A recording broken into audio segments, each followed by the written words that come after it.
ang mga resibong nakalap ngayong hapon. Lalaking kabilang sa most wanted ng Pampanga ng abuso di umano ng kapwa lalaki na menor de edad. At nang hanapin siya ng mga operatiba, wala sila dito. Babalik tayo. Hindi nasisikot. Hindi ka nakawa sa mga tao dito! Pinapatay mo! mga residente sa Kapas Tarlac problemado at tulan na ang galit sa kanilang kapitbahay. Mabaho po talaga. Hindi na po kaya. Mabaho pa sa patay na tao. Ayan na naman po yung mga karne na magpapabulok na naman. Sigaw nila, permisyo! Masasakit ang tiyan namin! Nakakasakit kami. Tanggalin na daw wala. Pabelga kami. Protesta! Kailangan ba patayin kami? Ano man reklamo, bibigyan tugon. Bawat hinaing at problema, hahanapan ng solusyon. Ito ang bago ninyong sandigan, hindi palalampasin ng mga tiwali at maling gawi. Dito, walang ligtas ang apusado at lalong walang lusot ang may atraso. Dahil ang lahat, hahanapan natin ng resibo. Magandang hapon, ako po si Emil Sumangil.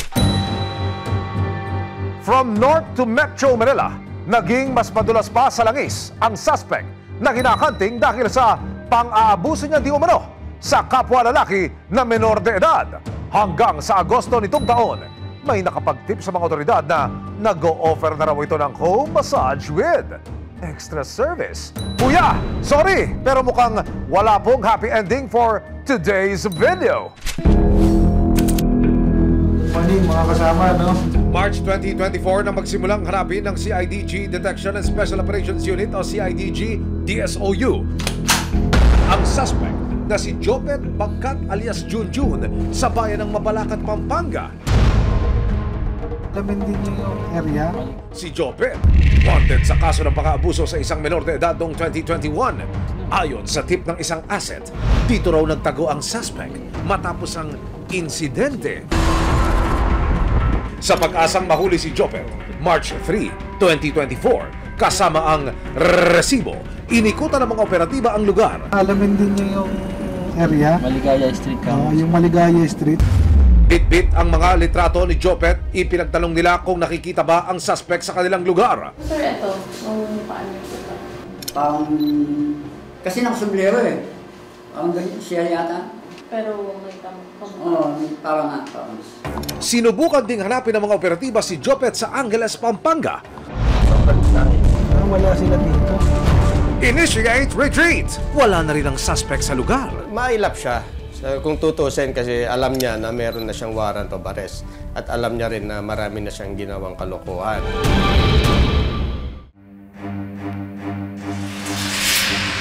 Sa investigasyon ng Angeles City Police, taong 2021, nang makaranas umano ng kahalayan ng isang menor de edad na lalaki sa kamay ng male therapist ng isang wellness clinic sa Angeles City, Pampanga. Ang panghihipo na uwi raw sa pangungot na nagdulot ng matinding trauma sa biktima na ngayon nasa 8 gulang na. Sa pakikipag-ugnayan ng resibo sa biktimang si Rainier, hindi niya tunay na pangalan, nakausap namin ang 18 taong gulang sa isang messaging application. Dahil menor de edad siya nang mangyari ang krimen, itinago pa rin namin ang kanyang pagkakakilanlan. Yung ano niya, aura niya, ako mabait naman. Yung araw na yun, nag-ano lang kami para lang magpa-clinic.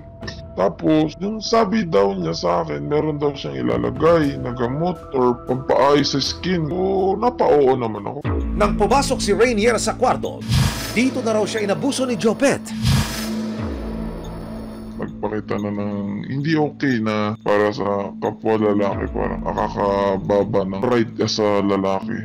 Dagdag pa ng Angeles Police. Kasama ng biktima ang kanyang mother. At umalis pa man panandalian ng mother niya, naiwan yung isang 14 years old na victim na lalaki, which is minor, yung aesthetic shop attendee na homosexual, ay nagawan siya ng isang bagay na hindi niya ginusto.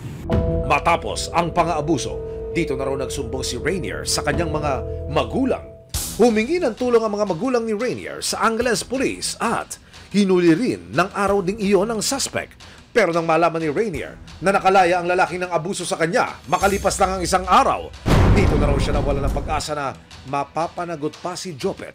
Tapos, di na ako nakapag ng kaso dahil magiging wala daw ako laban dahil yung suspect is ayaw magsalita, ayaw umamin. Pagkatapos na mailahad sa atin ng mismong biktima ang kanyang sinapit, agad tayo nakipag-ugnayan sa Detection and Special Operations Unit ng PNP-CIDG para mapanagot sa batas ang akusado. Dahil walang lusot si Jopet sa ginawa niyang unong pang-aabuso para sa Angeles Police, tuloy ang kaso. Kung hindi man kayo mahuli, sa oras na ginawa nyo yan, eventually, magkakaroon kayo ng warrant of arrest dahil madidemanda kayo. Ang tawag doon, regular filing. November 2, 2022, lumabas ang warrant of arrest para sa kasong acts of lasciviousness laban kay Jopet Bagkat. Dahil mailap sa mga otoridad, napabilang si Jopet sa top 10 municipal most wanted ng Mabalacat, Pampanga. Nag-deactivate na kasi siya ng, ng social media, ng contact numbers. Wala na kaming way para siya ay makuha. Pero nito lang August 7, 2025, muling lumitaw si Jopet sa isang messenger group. Ang kanyang bagong offer, hotel service massage with extra service. Instruction natin, imi-meet up niya yan nang malapit na dun sa area ng hotel na pagtatagpuan nila. Nang makumpirma ang booking ng asset sa subject, pumwesto na ang mga operatiba ng CIDG DSOU sa isang hotel sa Quezon City. Parang may masama nararamdaman lang. 10% na lang daw yung battery niya. Mamaya kasunod niyan. Hindi nasisipot. Matapos ang 30 minuto, kumagat na rin si Jopet sa mga operatiba. Nakabook na siya. O sige, maglakad lang kayo. Maya-maya pa, the suspect, the therapist, has arrived. Pero, humirit pa si Jopet ng free lunch.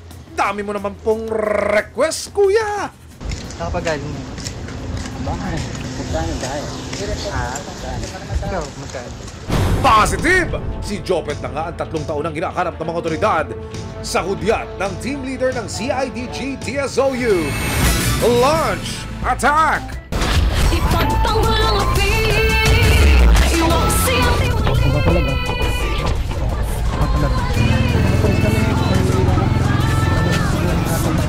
Huwag ka na mag-delay ha.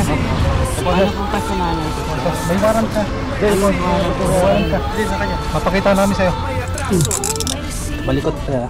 Ikaw ay may karapatang huwag magsalita. Lahat ng sasabihin mo ay maaaring gamitin laban sa iyo sa anumang hukuman ng Pilipinas. Opo. Alam mo sir na may kaso ka? Nasitil na nga yung pagkakaalam ko, sir. Nahuli ka sa kasong ganyan din noong 2021. Yan. Oh, yan. Isang araw lang, sir. Oo. Pero yung warrant mo kasi naka-date ng 2022. Ibig sabihin, nilabasan ka ulit ng warrant ng 2022.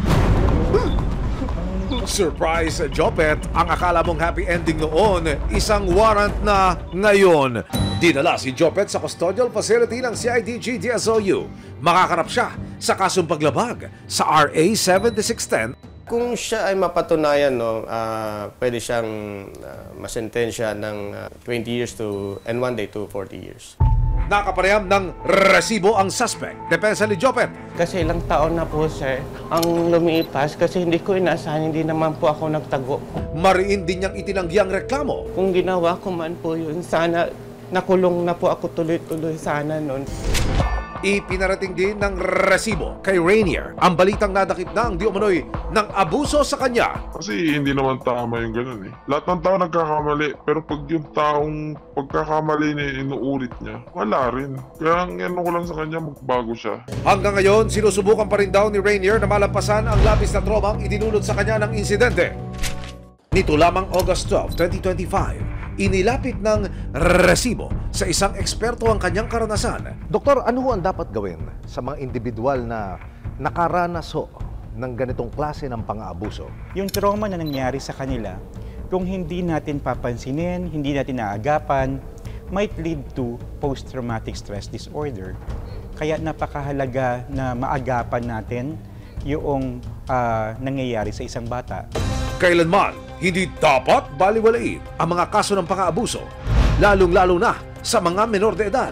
Kung sino man kayong magtatangka na abusuhin ng kanilang kamusmusan, Nariyan ang batas para kayo'y mapanagot at maparusahan. Perwisyo sa isang barangay sa Capas Tarlac ang umaalingasaw na amoy ng tila nabubulok na laman mula sa compound ng kanilang neighbor na isang dog lover. Kailan kaya ito masusolusyonan at kailan makakahinga ng maluwag ang kanilang mga ilong? Pakita mo! Di ka naawa sa mga matatanda lang sabi ako malatito. Palibasa mo, immune ka na sa amoy. Marami naman tayo eh. Gigil na gigil ang mga residente ng Barangay Santa Rita, Capas Tarlac dahil sa amoy na 1 taon na raw nilang tinitiis. Mabaho po talaga, hindi na po kaya. Reklamo nila ang alingasaw amoy patay. Nang matanggap ang reklamo, agad na tumulak patarlak ang resibo para alamin ang sitwasyon. Nakilala namin ang isa sa mga nagrereklamo na si Edith. Kahit saan siya magpunta, nasasagap pa rin daw nila ang mabahong amoy. Sobrang baho, sir. Talagang kahit sa labas ng bahay namin, mismo sa loob ng bahay, sir, naaabot yung baho. Dahil sa hindi masolusyon ang problema, naglakas loob si Edith na resibuhan ang kanilang reklamo. Ayan, guys, sobrang dami pong karne. Nag-vlog kami para mapaabot sa pinakamataas itong vlog namin. Kaya nga ito, nadinig ng GMA itong aming vlog. Sa video na kinuhanan niya nitong taon, makikita ang isang lalaki na nagbabagsak ng kilo-kilo ng hilaw na karne sa gate ng kanilang kapitbahay. May karne na nagagaling sa ibang lugar, tapos binibigay sa kanya, nangaamoy. Ayan na naman po yung mga karne na magpapabulok na naman. Ang karne dinideliver. Pagkain daw ng halos hindi na mabilang na alagang aso sa loob ng compound. Taong 2024 daw nang dumating ang kanilang kapitbahay, bitbit ang hindi bababa sa 30 aso. Nung una, okay pa yon, di pa na masyado naaamoy. Hanggang padami ng padami, hanggang siguro nasa 130 plus na aso yung nasa bahay niya ngayon, sir. Kaya sobrang baho na po. Ang iba pang mga residente, nagsilabasan at humarap na rin sa resibo. Siyempre, yung mga alaga niya dapat linisin. Tapos kung hindi niya mailinis, palisin na lang sila. Hindi na nakakalabas yung mga tao sa sobrang amoy. Minsan, naglalakad ka tapos nag-ano ka, parang hingal ka sa baho. Ayon sa punong barangay, minsan na raw niyang inimbitahan ang inirereklamong neighbor sa barangay, pero lahat ng invitation namin, lahat ng summon namin, nirefuse niya. Hindi siya umaten. Kalaunan, nagpakita naman daw ito pero hindi para solusyonan ng reklamo, kundi para magsampa rin ng reklamo laban sa mga kapitbahay na nagiging agresibo na raw sa kanya. Binabato na siya. Sabi ko, pinagmumulan yung problema. Doon muna tayo magsimula. Hindi yung problema nyo. Nag-walk out siya. Kinakampihan ko raw yung residents ko. August 8, 2025, binisita ng Animal Kingdom Foundation ang inireklamong residente. Pagpasok ng grupo, tumambad ang mahigit 100 aso na payat at halata raw na kulang sa nutrisyon.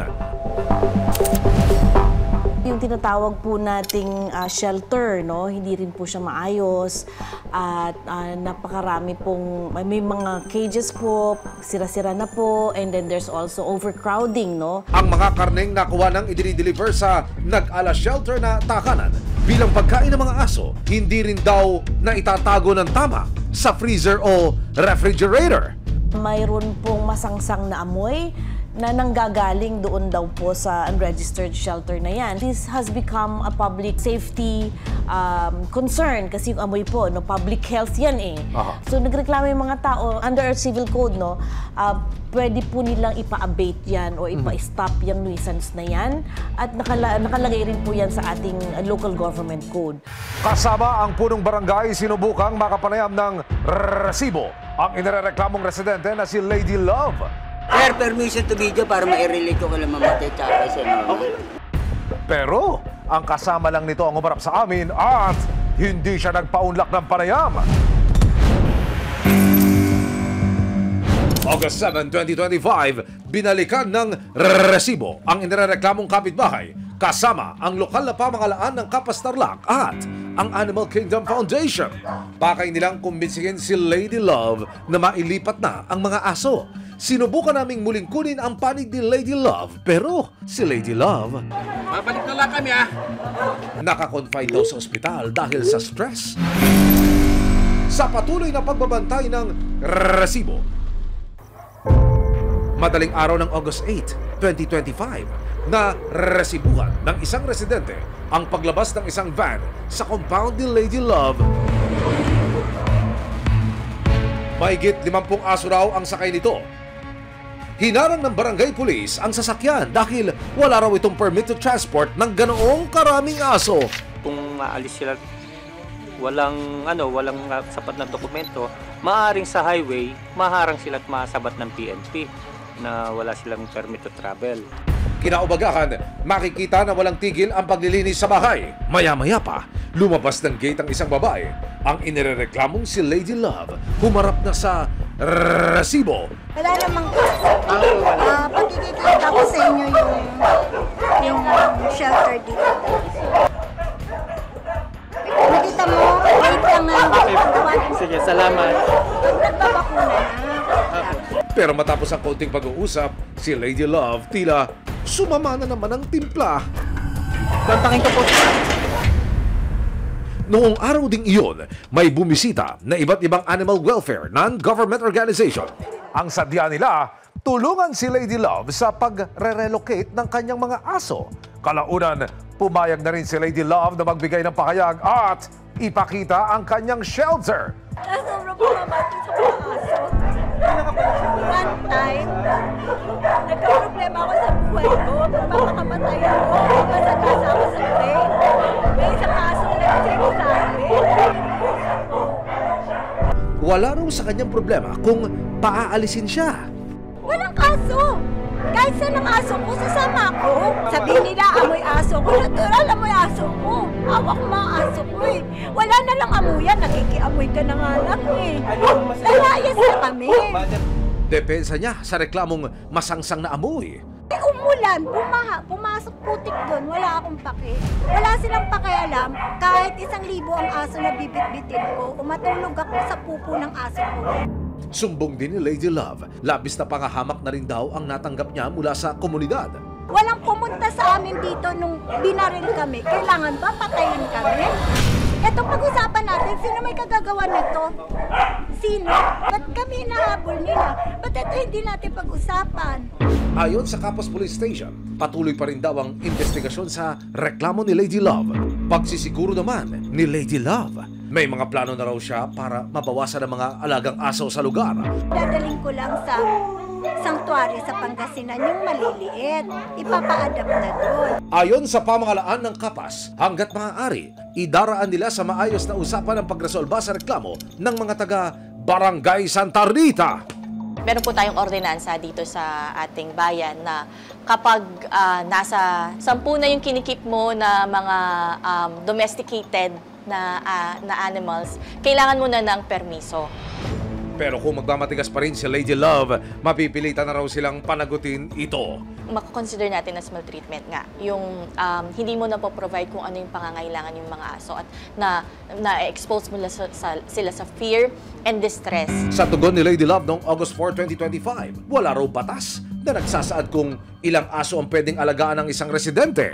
Hindi rin daw niya kailangan kumuha ng permit para sa ginagawa niya, pero ayon sa Animal Kingdom Foundation, malinaw ang mga nakasaad sa batas pagdating sa pag-aalaga ng maraming aso. Meron po tayong mga local ordinances na ini-issue po ng ating mga local government units. Kung ikaw ay nag-hoard, pero ikaw ay walang kapasidad na pabayaan po ang iyong mga alaga, ikaw po ay pwedeng managot ayon sa Animal Welfare Act.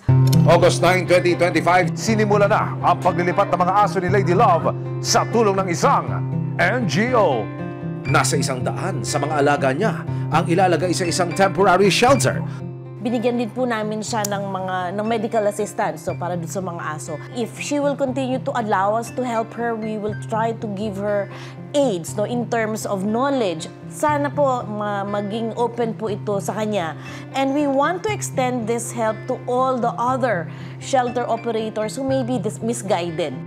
sa unti-unting paglilinis sa lugar at pag-aksyon ng mga kinauukulan para sa kapakanan ng mga aso, makahihinga na raw ng maluwag ang mga residente ng Barangay Santa Rita. Sa GMA, sa resibo. Maraming salamat po. Thank you. Sa aksyon mabilis.